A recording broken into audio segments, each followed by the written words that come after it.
समय पृथ्वी पर सबसे मूल्यवान वस्तु है और हमें इसका उपयोग बुद्धिमानी से करना चाहिए, क्योंकि हम सभी जन्म लेते ही मर रहे हैं।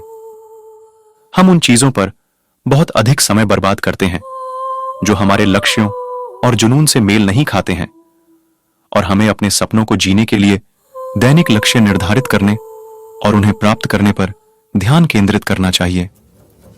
दूसरों के जीवन को प्रभावित करने और छूने की आपकी क्षमता ही अंततः मायने रखती है।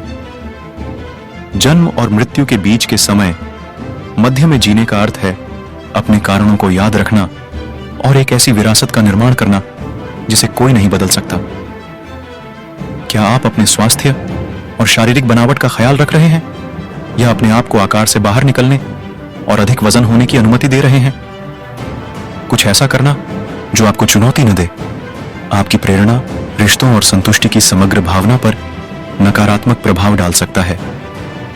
आप क्या योगदान दे रहे हैं? आप क्या छोड़ेंगे? आपके इस तरह आने से क्या अलग होगा?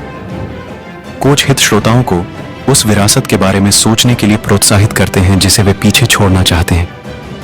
आपका क्यों कुछ इतना बड़ा होना चाहिए कि यह आपके परिवार के पेड़ को हिला दे और आपके घर, आपके परिवार, आपके धर्म, आपके उद्देश्य के बारे में पूरा दृष्टिकोण बदल दें। जन्म से ही जीवन शैली जीवन काल को प्रभावित करती है। जीवन को अधिकतम करने के लिए प्रतिदिन लक्ष्य पूरा करें। समाधि स्थल पर तारीखों के बीच का निशान उस विरासत का प्रतीक है जिसे हम पीछे छोड़ गए हैं। अपने जीवन में उत्साह के साथ जीने से आपको अपने लक्ष्यों तक पहुंचने में मदद मिलेगी। अपने शारीरिक, मानसिक और पर्यावरणीय स्वास्थ्य की जांच के लिए स्वयं को 1-10 के पैमाने पर रेटिंग दें। परिवर्तन करने के लिए अपनी आदतों और प्रेरणा का मूल्यांकन करें। एक ऐसी विरासत छोड़ें जो आपको जीवित रखेगी।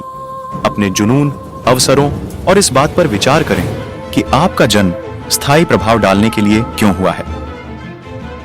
केंद्रित कार्य एक महाशक्ति है जो सार्थक परियोजनाएं बनाकर और खुशियां बढ़ाकर बेहतर जीवन जी सकता है। फोकस और स्पष्टता बनाए रखने के लिए स्पष्ट लक्ष्य, दृष्टि और दिमाग में प्रवेश करने वाली विकर्षणों और नकारात्मक जानकारी को फिल्टर करने की क्षमता होना महत्वपूर्ण है। जीवन में सार्थक प्रगति करने और पूर्णता की भावना महसूस करने के लिए अपने दिमाग को व्यवस्थित करना और अराजकता से स्पष्टता पैदा करना सीखना आवश्यक है। फोकस आदतों की आदत है। यह वह चीज है जो आदतों से पहले आती है, वह आदत जो आपके जीवन में किसी भी अन्य आदत से पहले आती है। लक्ष्यों का पीछा करने से आत्म सुधार और जीवन में बेहतर दिशा की ओर अपना ध्यान केंद्रित करने की क्षमता मिलती है।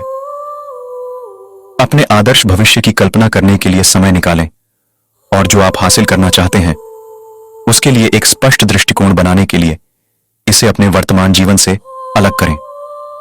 अपने जीवन के प्रत्येक क्षेत्र को एक परियोजना के रूप में मानकर और उन क्षेत्रों से परियोजनाएं बनाकर आप समस्याओं को पहचान सकते हैं और हल कर सकते हैं, जिससे प्रभाव, धन और संतुष्टि का जीवन बन सकता है। फोकस एक मांसपेशी है जिसे प्रगतिशील अधिभार के माध्यम से प्रशिक्षित और मजबूत किया जा सकता है, जिससे व्यक्ति कम समय में अपने लक्ष्य प्राप्त कर सकते हैं। इस पर शॉर्टकट की तलाश मत करो, इससे कुछ भी अच्छा नहीं होने वाला है। यह एक जीवन शैली है, यह आपका पूरा जीवन है। असफलता और व्यक्तिगत विकास को गले लगाना।